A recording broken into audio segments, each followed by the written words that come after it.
तमाम छोटे बड़े देखने वाले बस को मेरा सलाम। तो कैसे हैं आप सब लोग। तो मुझे आपके लिए काफ़ी ज़्यादा इंटरेस्टिंग न्यूज़ लेकर आया हूँ। वीडियो को एंड तक देख लीजिएगा, वीडियो को लाइक और चैनल को सब्सक्राइब करना मत भूलिएगा। तो सबसे पहले बात कर लेते हैं यार, आप सबको तो पता ही होगा कि PSL आ रहा है, तो बात कर लेते हैं कुछ प्लेयर से रिलेटेड। तो सबसे पहले बात कर लेते हैं पेशावर ज़ल्मी से रिलेटेड। तो पेशावर ज़ल्मी ने नवीन उल हक को अपॉइंट किया है द बॉलर। उसके बाद पेशावर ने लुंगी नगीड़ी को भी अपॉइंट किया है, पेशावर ने आसिफ अली को भी अपॉइंट किया है और पेशावर ने नूर अहमद को भी अपॉइंट किया है एज अ स्पिनर। काफी ज्यादा ऐसी न्यूज आ रही है कि नसीम शाह के दो भाई हुनैन शाह और उबैद शाह PSL 9 में इस्लामाबाद की तरफ से खेलेंगे। फिर कराची ने जो है वो शान मसूद को अपॉइंट किया है एज अ कैप्टन और मोहम्मद आमिर जो है वो कोयटा ग्लैडिएटर्स में चले गए हैं। सर उसके बाद बात कर लेते हैं PSL 9 की टीम्स के स्क्वाड से रिलेटेड। तो सबसे पहले पेशावर ज़ल्मी का स्क्वाड ये रहा, कराची का स्क्वाड ये रहा, लाहौर का स्क्वाड ये रहा,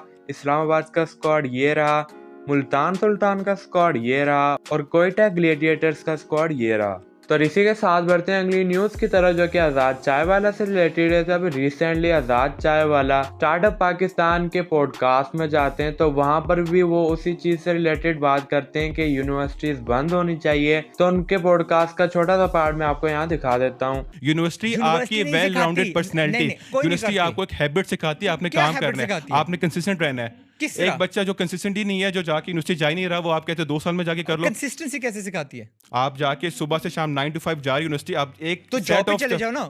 आपकी कुछ बात से ठीक है, क्रिटिकल थिंकिंग कोर्स को आप चेंज करने की जरूरत है, आउटडेटेड है, लेकिन टोटली यूनिवर्सिटी खत्म करना, खैर मैं उसके पॉइंट ऑफ व्यू पे मैंने कहा अभी आपने यूनिवर्सिटी निकाल के फेंक दो बाहर की। ऑक्सफोर्ड MIT वो खुद कहती है 300-4 साल का कोर्स क्यों कर रही है? 80-80 हज़ार डॉलर उनकी फी है वहां पे जाके। यार वहां पे लोग डिग्री के लिए नहीं जाते, वहां पे नेटवर्किंग के लिए जाते हैं। वो पैशन के लिए क्या हो गया नेटवर्क? हमारे एक बंदा जाके हार्वर्ड जा रहा है, वो जाके 120 के listen the elite of the world is run by these Harvard वाले नेटवर्किंग के लिए जाते हैं। खुदा का खौफ करो यार। तो अभी इसी चीज पर रिएक्ट करते हुए अदनान हाशमी ने आज़ाद चाय वालों को एक चैलेंज दिया है। वो क्या था वो आप खुद ही सुन लें। अभी किसी ने मुझे वीडियो भेजी है जिसमें उसने कहा है कि चाय वाला ने फिर कोई चवल मारी आके, एक तो औरतें यूनिवर्सिटी ना जाएं और दूसरा कह रहा है कि अगर मुझे पाकिस्तान का ताकतवर इंसान बना दिया जाए तो मैं यूनिवर्सिटीज बंद कर दूंगा।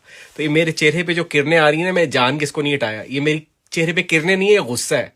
तो मैं चाहता हूं कि यार कोई किसी तरह इस चाय वालों के मेरे साथ एक दफा लाइव आ जाए, कहीं पे भी लाइव आ जाए, इंस्टाग्राम पे आ जाए, यूट्यूब पे आ जाए, फेसबुक पे आ जाए, प्राइवेट में आ जाए, कहीं पे भी आ जाए, मेरे साथ एक दफा बात कर ले, कोई इस तक ये पैगाम पहुंचा दो, आगे फिर मैं जानूं और ये बंदा जाने। तो इसी के साथ बढ़ते हैं अगली न्यूज की तरफ जो कि स्टार एनोनिमस से रिलेटेड है। तो आप सबको तो पता ही होगा कि स्टार एनोनिमस जो है वो PUBG की लाइव स्ट्रीमिंग करते हैं। वहाँ पर स्ट्रीम पर काफी ज्यादा दोस्त खेल रहे होते हैं और काफी ज्यादा लोग खेल रहे होते हैं, तो वहाँ पर गलती से गालियां निकल जाती है और उसकी वजह से वो बाद में माजरत भी करते हैं। लेकिन अभी उन्होंने ये बताया कि उन गालियों की वजह से उनकी लाइफ पर बहुत असर पड़ रहा है। तो मजीद उन्होंने क्या कहा वो आप खुद ही सुन लें। अस्सलाम वालेकुम पब्लिक, थोड़ा इंपॉर्टेंट है तो सोचा रिकॉर्ड कर लूँ आप लोगों के लिए। ये वीडियो लाजमी से पूरी देखिएगा, काफ़ी कम स्टोरीज लगाता हूँ तो प्लीज़ पूरी देखिएगा। यार सीन ऐसा है कि मैं इतना टाइम से रैंक कर रहा हूँ और 12 घंटे 10 घंटे 12 घंटे 10 घंटे डेली स्ट्रीम कर रहा होता हूँ बहुत ज़्यादा ना। और आप लोगों की डिमांड थी इसलिए स्टार्ट की और रैंक स्टार्ट किया। मोस्टली ये होता है कि जो ज़्यादा टॉप पे होते हैं वो एक ID से क्लैन के ज़्यादा बंदे या फिर उनके दोस्त वगैरह खेल रहे होते हैं। अकेले खेला हालत देखो, ठीक है, ये हो रखी है, खेल के बैठ के सुबह उठता हूँ, स्ट्रीम करने बैठ जाता हूँ, रात तक स्ट्रीम की, फिर घर गया और फिर वापस आके ये चीज़ रिपीट।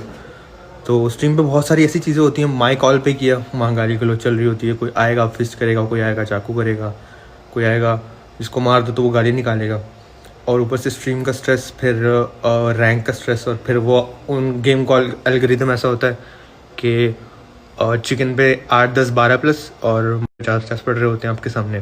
तो दिमाग ऐसा हो जाता है यार, बहुत ऐसा नेचर नहीं था, लेकिन हीट ऑफ द मोमेंट गाली गुली मुंह से निकल जाती है और फिर बाद में बहुत बहुत बहुत बहुत रिग्रेट होता रहता है। लेकिन फिर कुछ होता है, फिर निकल जाती है, फिर रिग्रेट होता है, माजरत भी कर लेता हूँ। तो थोड़ा सा थकता जा रहा हूँ इस चीज़ से, बुरा लगता जा रहा है। तो समझ नहीं आ रहा है कि स्ट्रीमिंग कंटिन्यू करूँ या ना करूँ, क्योंकि अगर करता रहा तो हो सकता है यार ये बहुत ज़्यादा आज चीज़ जो वो बुरी तरफ जाने लग जाए, ठीक है। तो बाबा जी इसलिए आप लोगों को बताना ज़रूरी समझा कि यार इंटेंशनली नहीं है। वीडियोस बनाता था ना, रश गेम प्ले किया बाबा जी, रैंक एस है, उस पर गेम प्ले निकल गया, वॉइस ओवर करके पोस्ट कर दिया, उसमें कुछ ऐसा होता नहीं था, बंदा चिल रहता था। लेकिन लोग स्ट्रीम देख के आ रहे होते हैं, स्ट्रीम स्नाइप कर रहे होते हैं और गाली गलौज फिस्ट वगैरह, भाई टीममेट्स को उल्टा सीधा, तो बुरा लगता है और बहुत दिमाग बहुत बुरी तरह से ना वो ख़राब हो जाता है और सेहत और मतलब हालत आप देख सकते हो। तो हीट ऑफ द मोमेंट होता है। क्रिकेट में भी कोई बॉलर है तो उसके साथ भी ये होता है कि अगर मतलब बहुत एफर्ट कर रहा है, पिट रहा है और उसके बाद जब आउट करता है तो वो रेज में या मतलब हीट ऑफ द मोमेंट में उसके मुंह से भी चीज़ें निकल जाती हैं। तो सेम चीज़ है, जानबूझ के नहीं करता, दिल आज़ारी करना नहीं चाहता। मैं माफ़ी मांगता हूँ आप सबसे इस चीज़ की। अब आप लोग मुझे बताओ कि मैं स्ट्रीम कंटिन्यू करूँ? अगर कंटिन्यू करूँगा तो फिर आपके सामने चीज़ें, या फिर छोड़ दूँ और घर भी शिफ्ट करने वाला हूँ तो फिर ब्लॉग्स तो आते ही रहेंगे आप लोगों के लिए। तो सबसे माजरत है, दिल से माजरत है। लेकिन यार ये वो चीज़ है जिस पे मेरा कंट्रोल मतलब नहीं होता, हो जाता फ्लो में। मैं माफ़ी मांगता हूँ उस चीज़ के लिए। अब आप लोग मुझे स्ट्रीम के बारे में बताना, पोल लगा दूँगा उसके बाद ये असरों पे कि करनी चाहिए नहीं करनी चाहिए, और बस। तो इसी के साथ बढ़ते हैं अगली न्यूज़ की तरफ जो कि माँ सफदर से रिलेटेड है। और काफ़ी ज़्यादा ऐसे लोग होते हैं जो अपनी आइडियल की प्रमोशन देखकर, यानी कि उनका आइडियल कोई प्रमोशन कर देता है और वो उसमें इन्वेस्ट कर देते हैं अंधाधुन, यानी कि कोई रिसर्च भी नहीं करते। तो उसी चीज़ पर रिएक्ट करते हुए माँ सफदर ने क्या कहा वो आप खुद ही देख लें। अस्सलाम वालेकुम गाइस। अच्छा, छोटी सी बात करने आया था कि यार कभी भी कहीं पर भी अगर तुम लोग देखो कि हम किसी भी चीज़ को प्रमोट कर रहे हैं तो उसमें हम बोलें कि यार बिजनेस है तो उसमें पैसा लगा दो या इन्वेस्टमेंट कर दो, तो अपनी रिसर्च करे बगैर कभी भी उसमें पैसा मत लगाना। क्योंकि देखो एक लोग हम पे बिलीव करते हैं इस तरह से कि यार अगर ये बोल रहा चलो ठीक है लगा देते पैसा। मैं ये कहना चाह रहा हूँ कि यार कभी भी ऐसा नहीं करना। कोई भी तुम्हें कितना भी बड़ा तुम्हारा कोई आइडिया लो, ठीक है, उसके भी तुमने अपनी रिसर्च लाजमी करनी है कि आया कि मैं जिधर पैसा लगा रहा हूँ वो ऑथेंटिक है, वो ठीक है। क्योंकि ब्रांड जो है ना वो हमें वेरीफाई करता है कि यार आप जिस चीज़ की प्रमोशन कर रहे हो वो चीज़ ऑथेंटिक है। क्योंकि हम फिर अपना पैसा भी लगाते हैं तो उसका रिजल्ट हमें अच्छा ही मिलता है, मतलब कि वो फ्रॉड नहीं निकलता जब हम प्रमोट कर रहे होते हैं। लेकिन अक्सर ऑडियंस के साथ हो जाता है। तो ऑडियंस को मैं ये कहूँगा कि लाजमी चेक करना, लाजमी देखे बगैर पैसा किसी को भी मत देना। सो ये था मेरे आज की स्टोरी। तो थैंक यू सो मच, उम्मीद है तुम समझ गए होगे। ख्याल रखना हमेशा। तो इसी के साथ बढ़ते हैं अगली न्यूज़ की तरफ जो कि रजा समूह से रिलेटेड है। तो काफ़ी ज़्यादा ऐसे लोग हैं जिन्होंने अपने यूट्यूब चैनल्स बनाए हुए हैं और वो उनसे पूछते हैं कि यूट्यूब चैनल को कैसे ग्रो किया जाए। तो उसी चीज़ का जवाब देते हुए उन्होंने क्या कहा वो आप खुद ही सुन लें। तो जी आजकल मैं जहाँ जा रहा हूँ लोगों ने अपने यूट्यूब चैनल शुरू किए हैं और मुझे कहते हैं कैसे करें बताओ, क्या करें, ये करें वो करें। भाई मेरी मोटिवेशनल स्पीच सुन लो भाई, छोड़ दो ये काम, नहीं होगा तुमसे ना हो पाएगा। क्योंकि मैं देख रहा हूँ यार बहुत गंदा कंटेंट बन रहा है। देखो आप गंदी बिरयानी बना रहे हो फिर एक्सपेक्ट कर रहे हो कि लोग खाएंगे भी और तारीफ भी करेंगे, भाई ये नहीं हो सकता। एवरेज का कोई सीन नहीं है। अगर एवरेज चीजें बनाते रहोगे तुम तुषार कपूर बन जाओगे यूट्यूब के, तुम्हारा कुछ नहीं होना।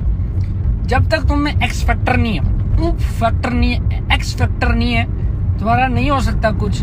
और यार कम्युनिकेशन स्किल पे जो है ना पहले सीखो तो सही। अगर तुम 10 लोगों की अटेंशन अपनी तरफ नहीं कर सकते हो, यूट्यूब छोड़ दो भाई, सीन ही नहीं है ना। लाखों लोग कैसे तुम्हें सुनेंगे जब तुम्हारे घर वाले नहीं सुन रहे तुम्हारी, पहले उस पर तो काम करो। तो इसी के साथ बढ़ते हैं अगली न्यूज की तरह जो कि भुवन बाम से रिलेटेड है। सर क्या भुवन बाम के सीरीज ताज़ा खबर का सीजन 2 आ रहा है? तो रिसेंटली उन्होंने अपनी एक इंस्टाग्राम स्टोरी लगाई जहां पर लिखा हुआ था कि you are not ready for this. नीचे आ रहा था कि ताज़ा खबर सीजन 2 एपिसोड 1। तो यार आज के लिए हमारे पास ये कुछ अपडेट्स थे। अगर आपको वीडियो पसंद आए तो वीडियो को लाइक कर देना, चैनल को सब्सक्राइब करना मत भूलना। मिलते हैं अगली वीडियो में, till then take care and अल्लाह हाफिज।